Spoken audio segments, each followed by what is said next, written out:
Experiência 7, ressonância no circuito RLC. Bom, então, essa vai ser a nossa primeira experiência trabalhando com corrente alternada.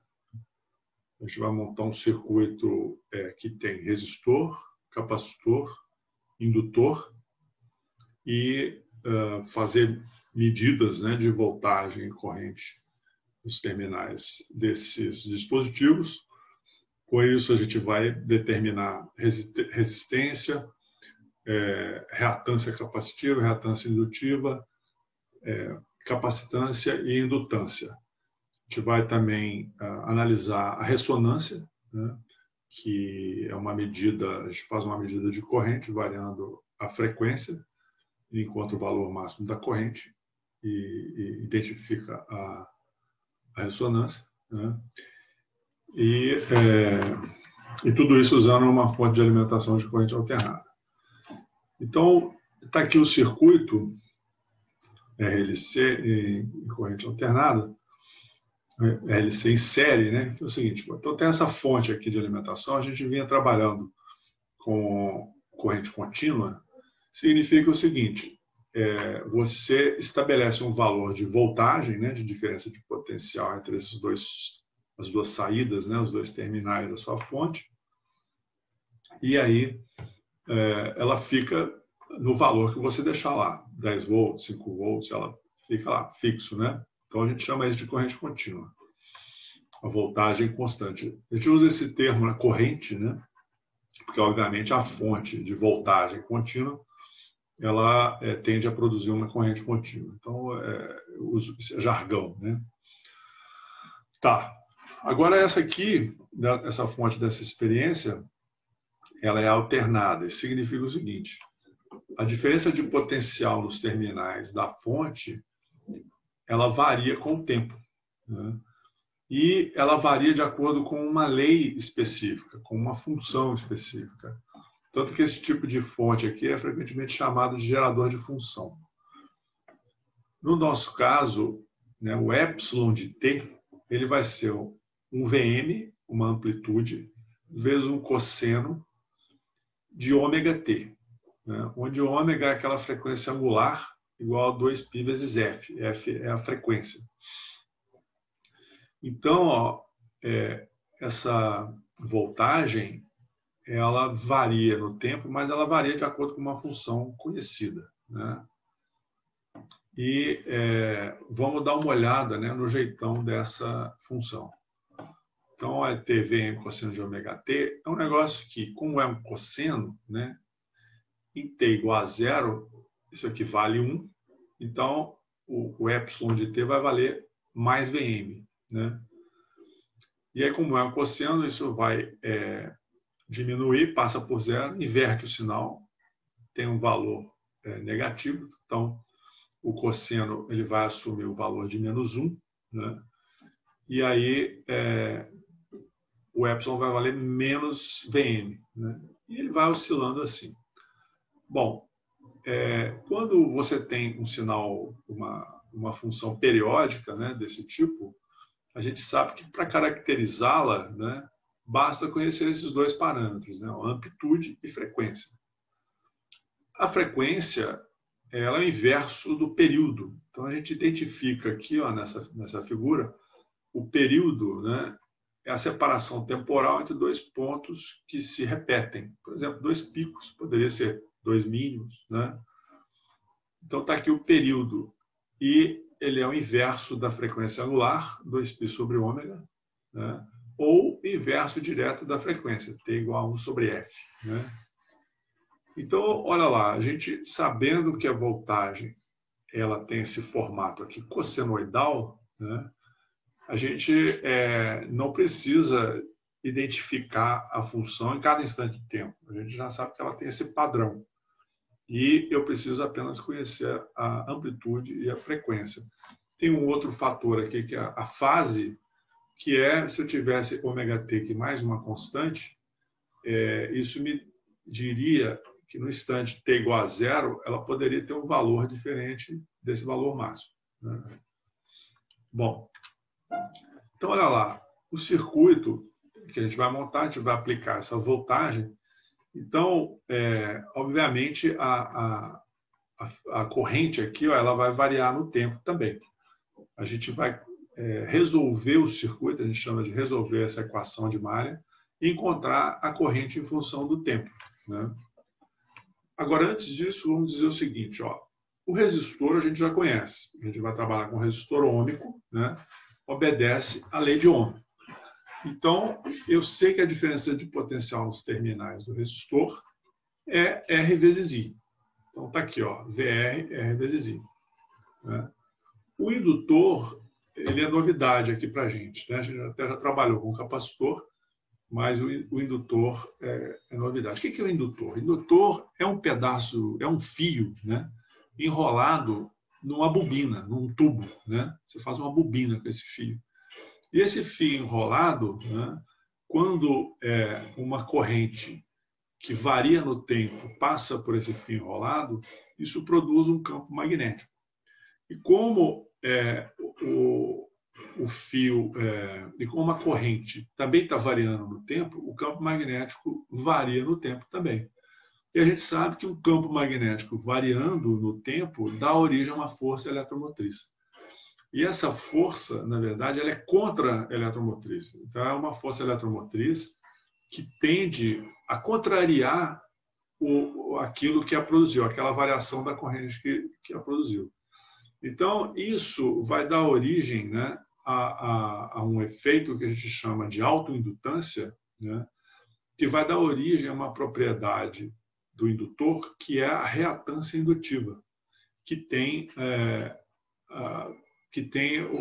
como se fosse análogo, né, à resistência num circuito de corrente contínua. Só que a reatância indutiva ela só aparece em circuitos de corrente alternada, ou seja, em circuitos em que a corrente varia no tempo, né? O capacitor, você já conhece, né? Então, o capacitor são placas metálicas com um isolante lá no meio. E acumula carga nessas placas, né? Agora, se a corrente está variando, então, a gente fez a experiência com corrente contínua, o que faz? Você aplica uma voltagem, né, a diferença de potencial contínua, constante. O capacitor, ele vai carregar ou descarregar, né? Então, ele tem um ciclo de carga e tal. Só que, se você aplica uma voltagem alternada, então o que acontece? Ele carrega, descarrega, porque a diferença de potencial vai ser positiva, outra hora vai ser negativa, né? Então, na verdade, a gente vai ter uma corrente aqui, né? Porque é a corrente de carga para um lado, a corrente de descarga para o outro lado. Então, embora o capacitor tenha um isolante aqui, a gente vai ter o estabelecimento de uma corrente alternada aqui no circuito, né?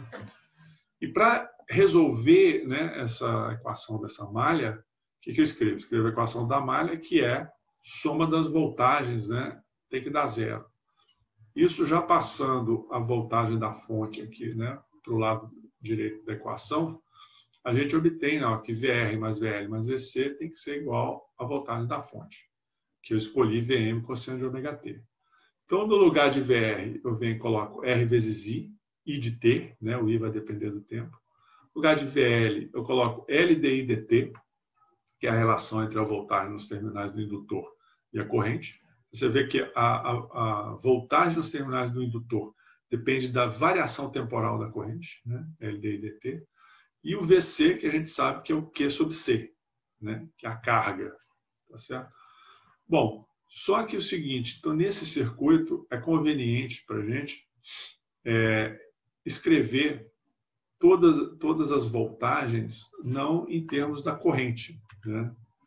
Mas sim em termos da carga. Então, ó, se eu escrevo aquelas voltagens do jeito que eu falei anteriormente, eu tenho RI, LD e dt, Q sobre C. Só que eu sei que I é igual a dq dt. Então, eu posso substituir no lugar do I dq dt, substituo aqui dq dt, vai ficar uma derivada segunda, e aí eu obtenho uma equação diferencial de segunda ordem, né? E aí as soluções dessa equação são bastante conhecidas, né? Essa é uma equação bem conhecida. E você pode pensar, por exemplo, que você fala assim, olha, se eu tenho uma voltagem, se eu estou excitando o meu circuito com uma voltagem alternada, na forma de um cosseno, que tal se eu procurar soluções para carga e para corrente, né, que tem o jeitão também de cosseno ou seno? Então, para resolver aqui para a carga, eu posso usar uma função tentativa e eu coloco aqui na equação, faço as derivadas e vejo se essa minha função ela pode satisfazer, né? Então, isso é uma forma de resolver equação diferencial, né? Você testa algumas funções com alguns parâmetros e vê se existe solução dessa forma. Então, resolvendo a equação, a gente não vai entrar no detalhe aqui, a gente encontra uma solução para carga, em função do tempo, faz a derivada e encontra essa solução aqui para a corrente. Então, a corrente, olha lá, é Vm sobre Z, cosseno de ômega t menos φ. O que é o Z? Z é um negócio chamado impedância, né? Você vê que ele é uma soma vetorial, né? De resistência desse ômega L e esse 1 sobre ômega C. Por que eu falo que é vetorial? Isso aqui tem cara de teorema de Pitágoras, né? Então, eu tenho a raiz quadrada de uma quantidade ao quadrado mais outra quantidade ao quadrado. Então, o Z é a hipotenusa de um triângulo retângulo, né? Em que um cateto é o R e o outro cateto é essa quantidade aqui, ômega L menos ômega C, né? A gente vai ver isso aqui com mais detalhe daqui a pouco. E esse φ aqui, é uma fase, esse é um ângulo, né? Ângulo de fase, que está no argumento de um cosseno, né? Então é um ângulo. E eu sei que o arco do cosseno desse ângulo é igual a R sobre Z. A gente também vai voltar ainda nesse aspecto geométrico, né? Então, beleza, resolvi a equação do circuito e vi que a corrente também é alternada. Então, se a voltagem, eu excito o circuito com a voltagem alternada, a corrente é alternada também. E vejam, ela tem a mesma frequência da minha fonte, a frequência não muda, né? E a amplitude dela, olha lá, ela tem um jeitão aqui de lei de Ohm também, né? Porque a lei de Ohm, se fosse corrente contínua, seria Vm sobre R, né? A voltagem. A corrente, né? Vm sobre R. E aqui está Vm sobre Z. Então, isso indica que esse Z aqui, que a gente chama de impedância, ele faz o papel de uma resistência equivalente a uma resistência no circuito de corrente alternada. Por isso que ele tem esse nome de impedância, né? Que é parecido com resistência, né? Só que é mais geral, né? Vale para esse circuito de corrente alternada. Beleza. Vamos falar aqui agora sobre o valor eficaz. Isso é uma definição que vai ser útil aqui para a gente, que é o seguinte, se eu tenho uma corrente, uma voltagem que é cossenoidal, né, que oscila, né, em função do tempo, eu digo o seguinte, olha, em vez de eu ficar falando, né, apresentando a função cosseno e tal, eu queria ter um valor médio dessa quantidade. Só que é uma quantidade que oscila em torno de zero, né? Então o valor médio é zero. Aqui está positivo, aqui está negativo. Se você fizer uma média aqui, vai dar zero, né? Então o que eu faço? Eu falo, não, tudo bem, eu posso fazer uma média aqui, que é o seguinte: eu pego essa função aqui e elevo ao quadrado. Quando eu elevo ao quadrado, olha só, está vendo que o zero está aqui embaixo agora? O zero estava aqui no meio, agora está aqui embaixo. Quando eu elevo ao quadrado, eu fico com tudo positivo. Então, agora eu posso fazer uma média, né? E aí, bom, mas como eu estou interessado na média da minha grandeza, né, e não no quadrado dela, eu vou e tiro a raiz. Então, tem essa definição de valor eficaz aqui, de qualquer quantidade oscilatória, né? Tem essa definição, é a raiz quadrada de 1 sobre t, que é para você fazer essa conta, né, para um período, né? E normaliza. Então, 1 sobre t, a integral de 0 a t, da quantidade, né, o I de T, elevado ao quadrado, né, dt. Então, esse integral de I2 de T dt é a soma, né, dos valores de I ao quadrado dentro de um período. Você divide pelo período para normalizar e tira a raiz.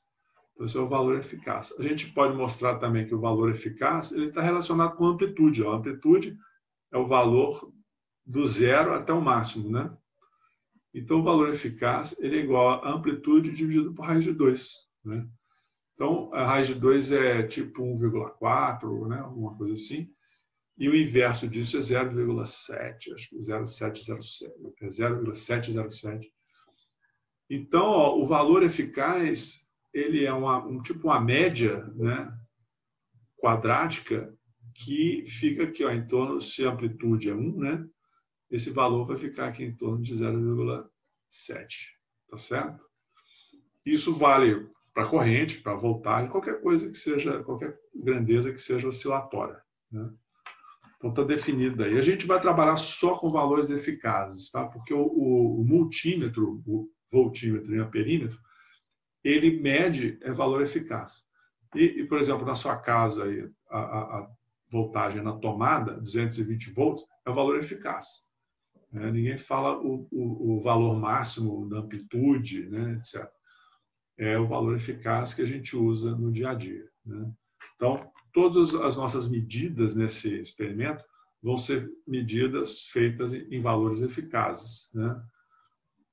Então, não precisa preocupar em fazer conversão, né? Bom, então olha só, vamos ver a história da ressonância, né? Por que a gente fala de ressonância? Ó, se você pegar aquela impedância Z, né, é tipo a grandeza que limita a corrente, né? Você vê que a corrente, ó, é o valor máximo da voltagem dividido por Z. Então, quanto maior o Z, menor a corrente, tá certo? Quanto menor o Z, maior a corrente. Então, beleza. Mas olha só, a impedância, ela depende dos parâmetros do circuito. Quais são os parâmetros? A resistência do resistor, a indutância do indutor, a capacitância do capacitor e a frequência, esse ômega, né? Então, se eu coloco aqui no lugar do Z essa definição do Z, né?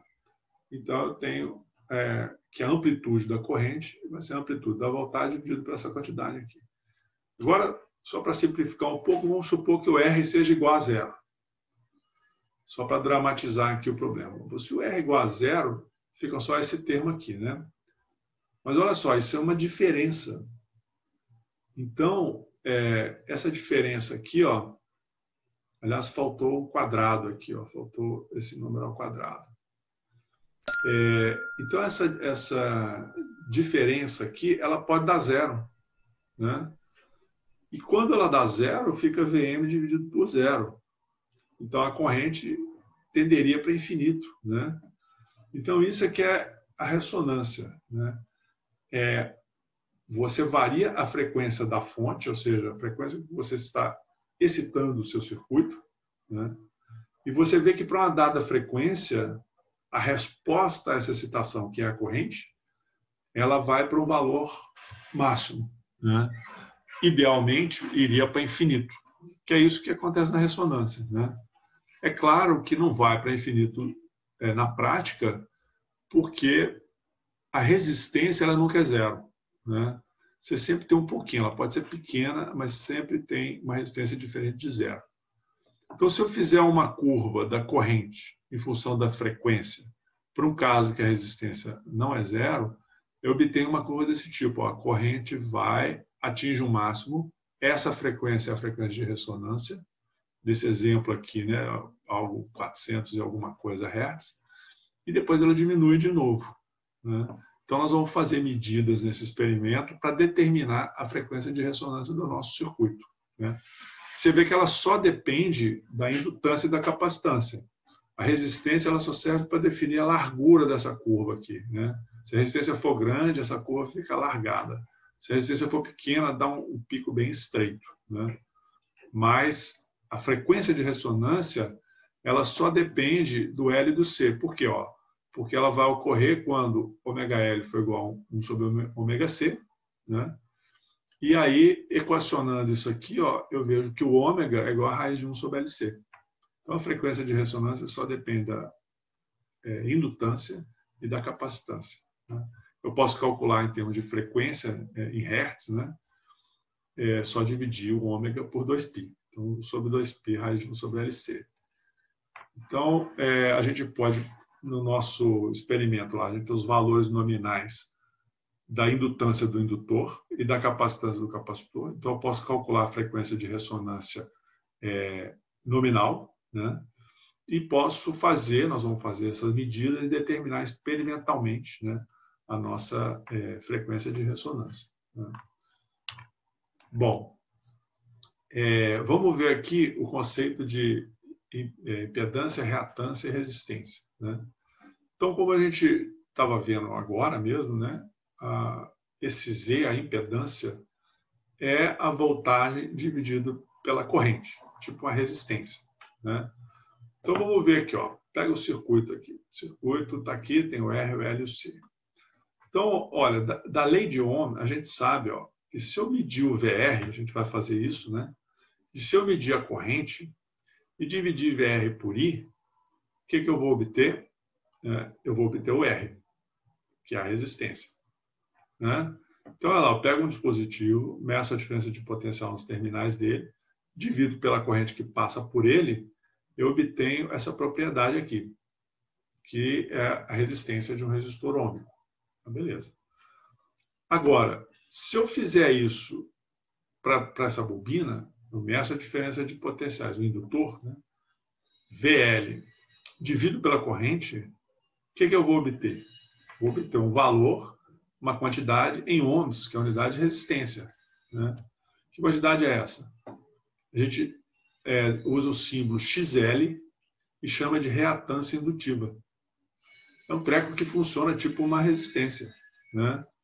Mas é o equivalente à resistência que um indutor apresenta quando ele está no circuito de corrente alternada.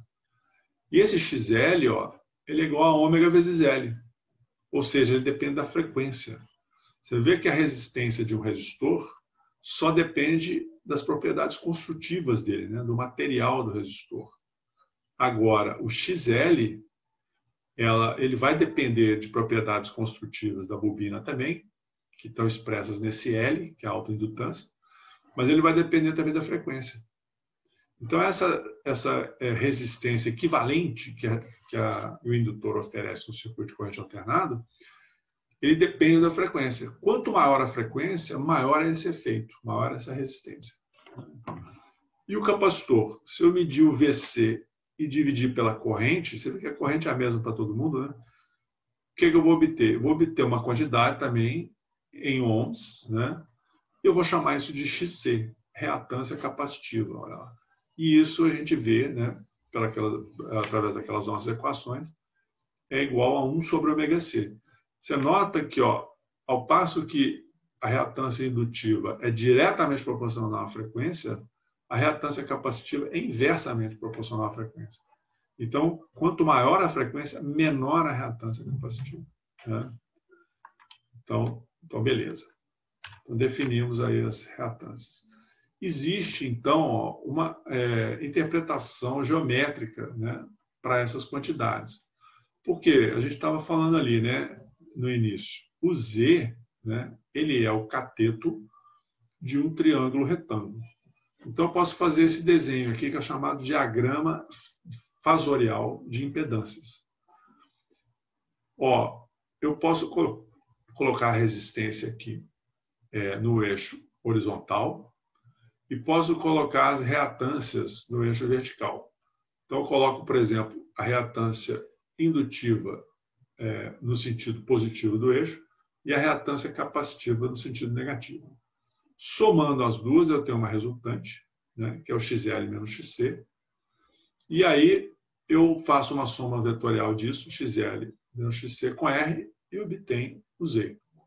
Que é isso que essa equação aqui está falando, né? Ó, esse cateto oposto aqui ao ângulo φ é o X, a gente chama também de X, ó, reatância, que engloba, né, a diferença entre a reatância indutiva e a capacitiva.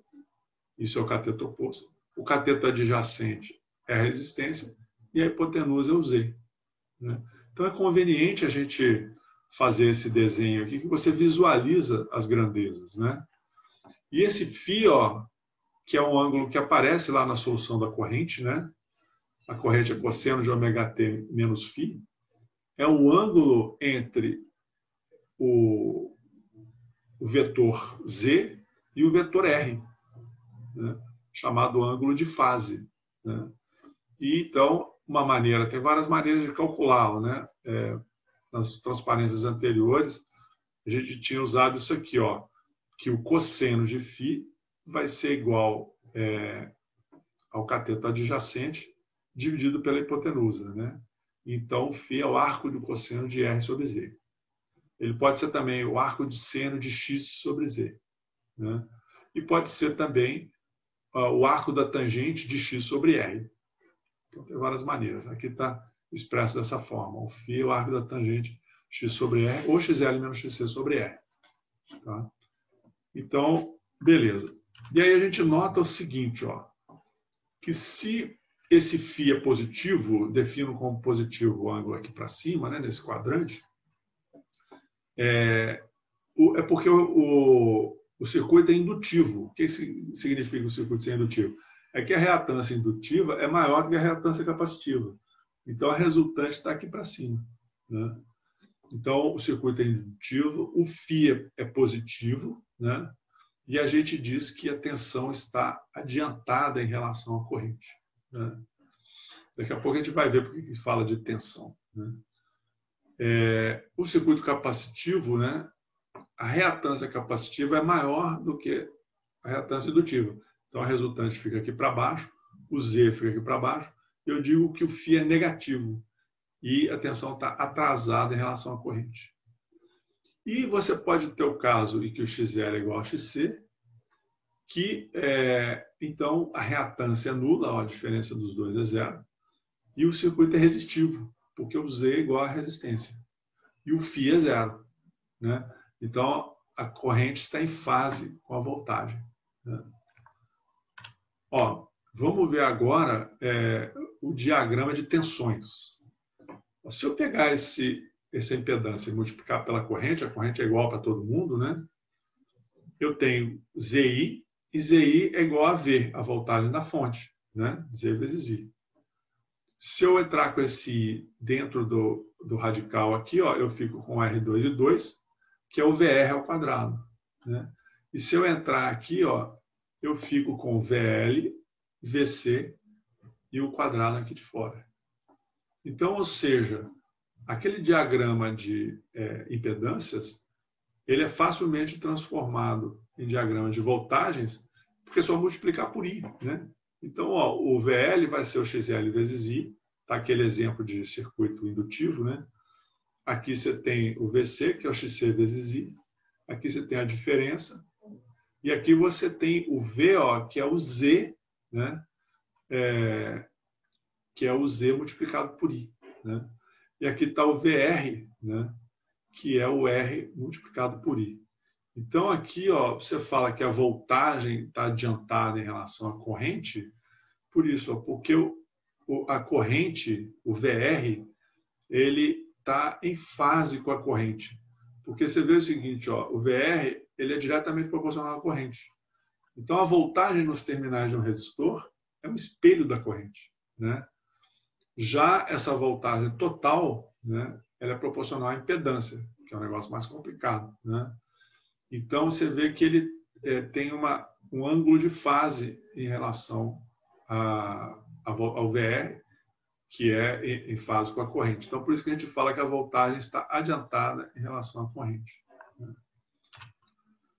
Bom, então, o arranjo experimental, né, para finalizar, o circuito que a gente vai montar vai ser simples,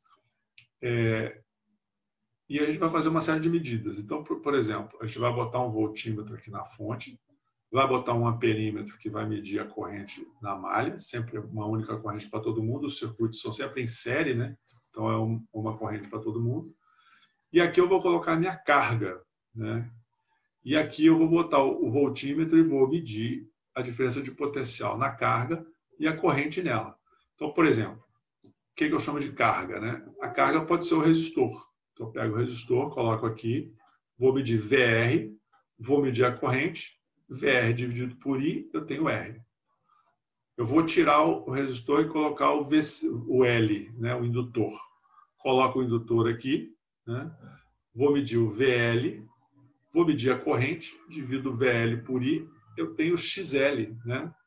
Divido o XL por ômega, ômega é a frequência que eu escolhi aqui na fonte, né? Eu obtenho L. Entenderam como é que eu obtenho o L, a autoindutância, né, do indutor? Através da medida, eu meço VL, divido pela corrente, obtenho XL. Pego o XL, divido por ômega, obtenho L. Mesma coisa para o capacitor. Pego o capacitor, coloco aqui, mede o VC. Divide por I, tem o XC. Né? Aí, para obter o XC, é só VC é igual a XC é igual a 1 sobre ômega C. Né?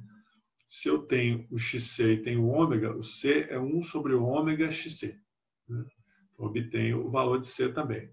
E tem os circuitos em série, né? Ó, as associações. Então, eu posso pegar R, ligar em série com L, coloco aqui no lugar do Z, e posso medir VL e VR, e fazer a mesma coisa, né? Com os valores de VR, VL por I, VR por I, eu obtenho XL, eu obtenho R. E veja o seguinte, os valores de R e de L que eu vou obter a partir de medidas com as associações, tem que dar os mesmos, né? Porque R, L e C são propriedades dos dispositivos. Não importa se eles estão associados em série ou não. Então, eu pego essas associações, coloco lá e meço. Então, boto lá R em série com C. Meço VR, meço VC. L associado com C. Meço VL, meço VC. E, finalmente, RLC. Meço VC, VL e VR. Coloco aqui. Então, são essas 1, 2, 3, 4, 5, 6, 7 configurações. Em todas elas, eu vou medir a diferença de potencial nos dispositivos. Nesse caso aqui, só VR, só VL, só VC, VL, VR, VC, VR, VC, VL, VC, VL, VR. Né? Com isso, eu preencho a tabela de dados. Né? A primeira tabela de dados. Bom, vamos fazer uma observação aqui, que é o seguinte. Olha só, gente.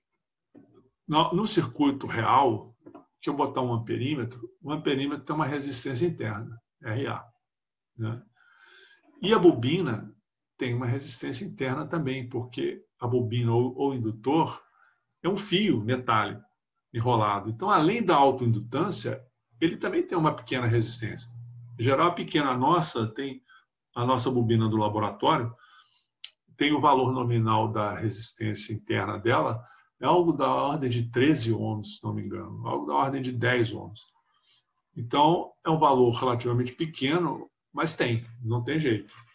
E aí você vai ver o seguinte, ó, a resistência R total do circuito não vai ser só esse R maiúsculo, né? Vai ser o R maiúsculo, mais o RA, mais o RB. Não tem jeito, eles estão aqui, ó, né? A corrente passa por essas resistências, então não tem jeito. Então lembre-se disso, o R, na verdade, não é só esse, ele tem mais dois, e estão associados em série, então basta somá-los, né? Para obter a resistência total.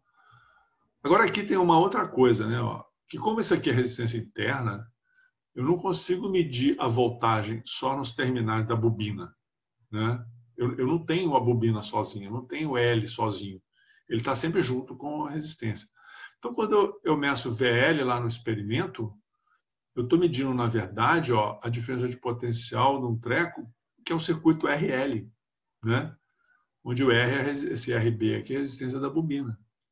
Então, o VL que eu meço no laboratório, né, ele vai me dar, na verdade, se eu dividir VL pela corrente, ele vai me dar, na verdade, uma impedância, né, que é dada por isso aqui, ó, raiz de RB ao quadrado mais XL ao quadrado. Né? E, na verdade, essa equação aqui está errada. Né? Isso não é igualdade. Isso é uma voltagem Isso aqui é uma impedância, tem que multiplicar pela corrente para isso aqui virar uma igualdade. Mas vou corrigir isso aí. Mas o importante é você notar que isso aqui, essa associação aqui, ó, vai me dar origem a essa impedância aqui. Isso é um Z, né? Porque tem a resistência interna da bobina. Então, tem uma questão no questionário aí que levanta esse ponto. À medida que eu fiz de VL, se eu dividir por I, não dá só o XL. Ele dá um Z que inclui essa resistência também. Ela é pequena, né? Se ela for muito pequena, isso aqui pode ser desprezível, né? Mas ela está lá, né? Então, é isso.